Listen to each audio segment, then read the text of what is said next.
পরিণত হবে। হাসিনা আমার কথা শুনে নাই। হাসিনা যদি আমার কথা শুনতো, এই দেশ শিক্ষাপুরে পরিণত হতো। ইউনূস সাহেবকে বলেছে, ইউনূস সাহেব আপনি গ্রামীণ ব্যাংক সৃষ্টি করেছেন, আপনি গরিব দুঃখী দরিদ্র মানুষদের লোন দিয়েছেন, আর এই গরিবদের লোন দেওয়ার জন্য আপনি নোবেল পুরস্কার পেয়েছেন। কিন্তু দুঃখের বিষয়, বেকারদের হাতে লোন তুলে দিতে পারেন নাই, শুধু মহিলাদের দিয়েছেন।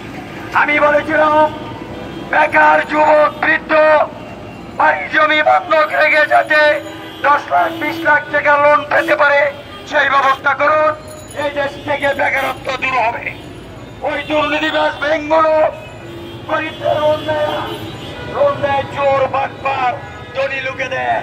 এই চোর বাটপারদের আমরা এই দেশ থেকে উৎখাত করবো ইনশাল্লাহ। ওবায়দুল কাদেরের মতো লুটেরা এই দেশ লুটপাট করে বিদেশে হাজার হাজার কোটি টাকা পাচার করেছে। তাদের পরিণতি কি হয়েছে আজ বাংলার মানুষ দেখতে পেয়েছে। এই অত্যাচারী রাজদেশ ছাড়া শেখ হাসিনা দেশের মাটিতে এসে তাদের মাটি দেওয়া যায় কিনা সেটাও সন্দেহ আছে।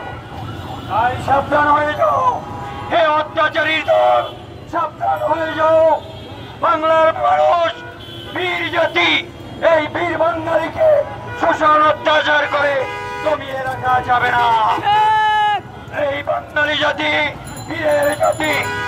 আজ ভারত আমাদের বিরুদ্ধে অত্যাচার শুরু করেছে, জুলুম শুরু করেছে।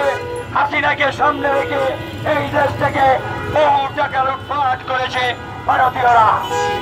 আজ এই ভারত স্বৈরাচারী মোদী সরকার বাংলাদেশের সাথে একটা যুদ্ধ লাগিয়ে দিতে চাইতেছে।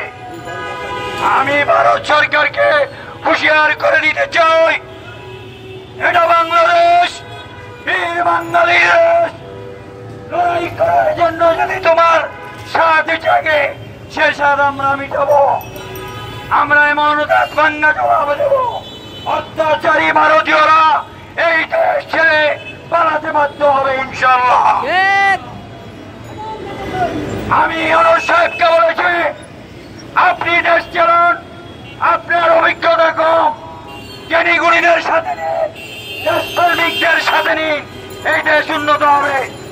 গোলাম মাওলা রনি, রবীন ফারহানা, জুনায়েদ সাকি, বিজ্ঞানী শামসুল হক সরকার, সমতা পার্টি, এদের মতো লোকদের পরামর্শ নিয়ে এই দেশ পরিচালনা করুন।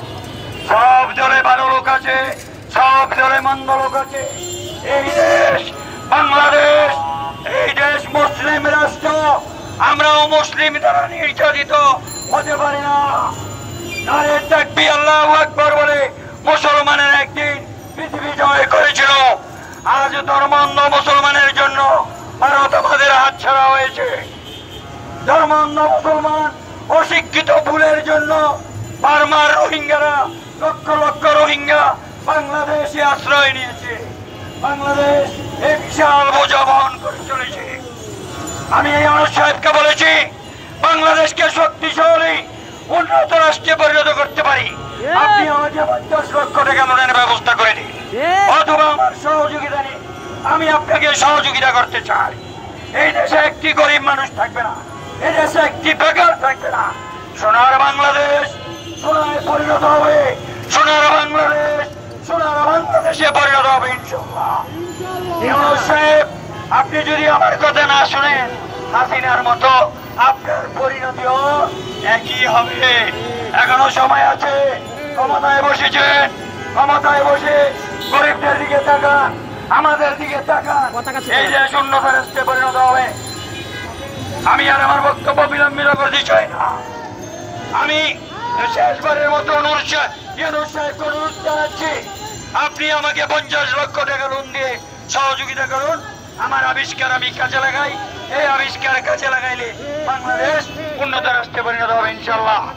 বাংলাদেশ জিন্দাবাদ, স্বৈরাচার নিবাস যাক।